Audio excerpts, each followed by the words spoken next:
Assalamualaikum warahmatullahi wabarakatuh. Perkenalkan, nama saya Lalu Putri Anjani Purnamelati dari kelas 9E.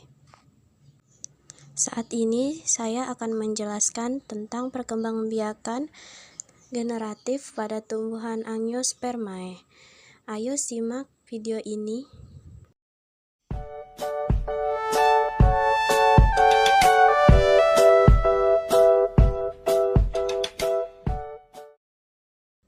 Nah, apakah teman-teman tahu apa itu perkembangbiakan generatif pada tumbuhan Angiospermae? Mari kita simak penjelasan berikut ini.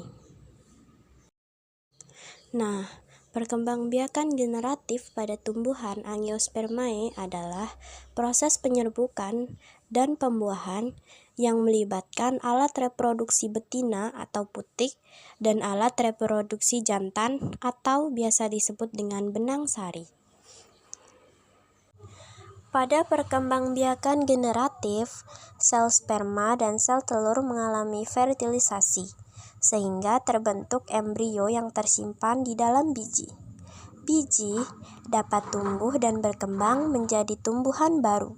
Sifat dari keturunan atau tumbuhan baru dapat diperoleh dari gabungan sifat kedua induk. Hal ini menyebabkan sifat dari keturunan perkembangbiakan generatif menjadi bervariasi. Apakah teman-teman tahu apa itu fertilisasi? Fertilisasi adalah sebuah proses atau peristiwa pembuahan yang terjadi atau dibuahi oleh sel sperma dan sel telur. Apabila sel telur dan sel sperma tidak dibuahi, maka tidak terjadi fertilisasi. Nah, kira-kira bagian tumbuhan yang terlibat dalam proses perkembangbiakan itu apa aja sih? Jadi, bagian tumbuhan yang terlibat di dalam proses perkembangbiakan dibagi menjadi 3, yaitu yang pertama adalah penyerbukan atau polinasi, yang kedua adalah pembuahan atau fertilisasi, dan yang ketiga atau yang terakhir yaitu penyebaran biji. Namun, saat ini kita akan membahas hanya tentang penyerbukan atau polinasi saja. Sedangkan yang kedua pembuahan atau fertilisasi dan yang ketiga penyebaran biji, teman-teman bisa lihat pada video yang lainnya. Yuk kita simak videonya bareng-bareng. Nah, kira-kira apa sih penyerbukan itu? Penyerbukan atau polinasi adalah proses menempelnya serbuk sari ke kepala putik. Contoh perantaranya adalah lebah, burung, kelelawar, manusia, dan juga angin.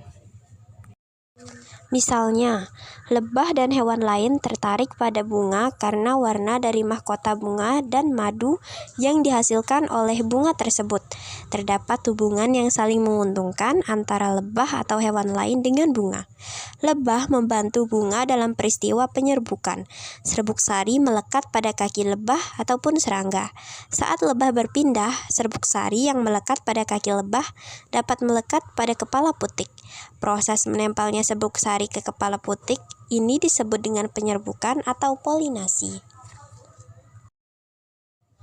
Penyerbukan atau polinasi dapat dibagi menjadi berbagai macam penyerbukan berdasarkan jenis perantaranya atau berdasarkan perantara yang dapat membantu tanaman tersebut untuk melakukan penyerbukan.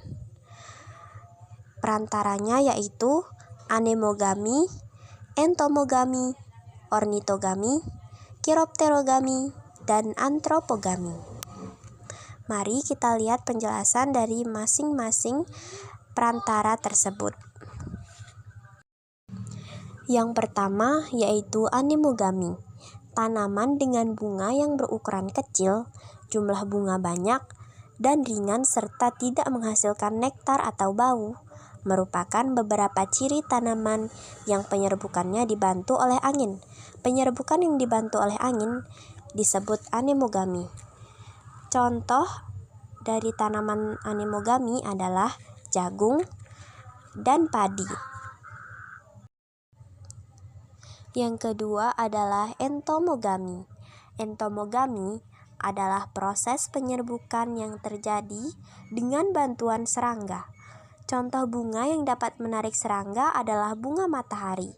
Ciri yang dimiliki oleh bunga matahari dan bunga yang memiliki ciri serupa sangat menarik bagi serangga, seperti lebah untuk hinggap dan menghisap nektar. Umumnya, serbuk sari yang dihasilkan bunga tersebut lengket sehingga mudah melekat pada kaki serangga. Dengan demikian, serangga ikut memindahkan serbuk sari ke putik.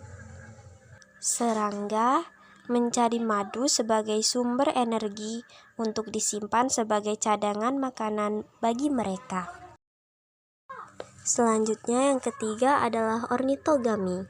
Ornitogami adalah penyerbukan yang dibantu oleh burung. Tanaman yang penyerbukannya dibantu oleh burung umumnya memiliki ukuran bunga yang besar, berwarna merah cerah, tidak berbau, menghasilkan nektar dalam jumlah cukup yang banyak, dan mahkota bunga berbentuk trompet, misalnya bunga cangkring atau dadap. Ukuran bunga yang besar berguna untuk menahan berat dari burung, namun tidak semua jenis burung dapat membantu penyerbukan. Salah satu contoh burung yang dapat membantu penyerbukan adalah burung kolibri. Yang keempat adalah chiropterogami. Chiropterogami adalah penyerbukan yang dibantu oleh kelelawar.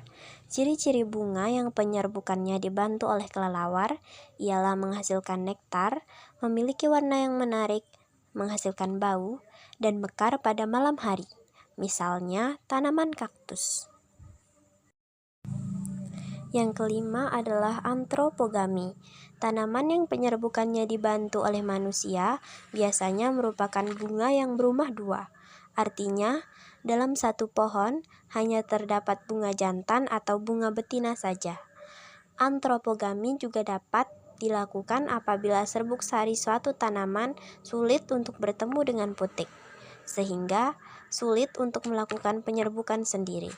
Selain anggrek, tanaman yang penyerbukannya dibantu oleh manusia, misalnya tanaman vanili dan salak. Pada proses penyerbukan dapat dibedakan menjadi 4 macam, yaitu 1. Penyerbukan sendiri atau autogami, yaitu jika serbuk sari yang menempel pada putik berasal dari bunga itu sendiri.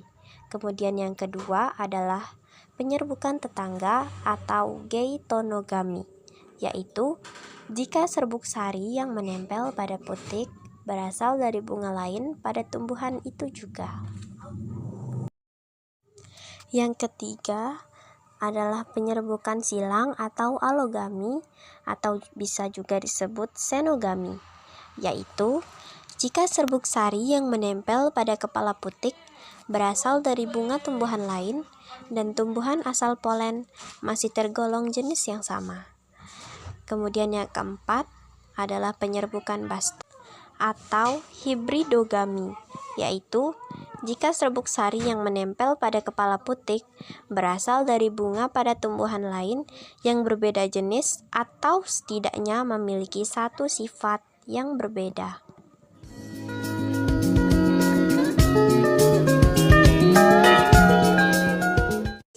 Terima kasih kepada semua yang sudah menonton dari awal sampai selesai video ini.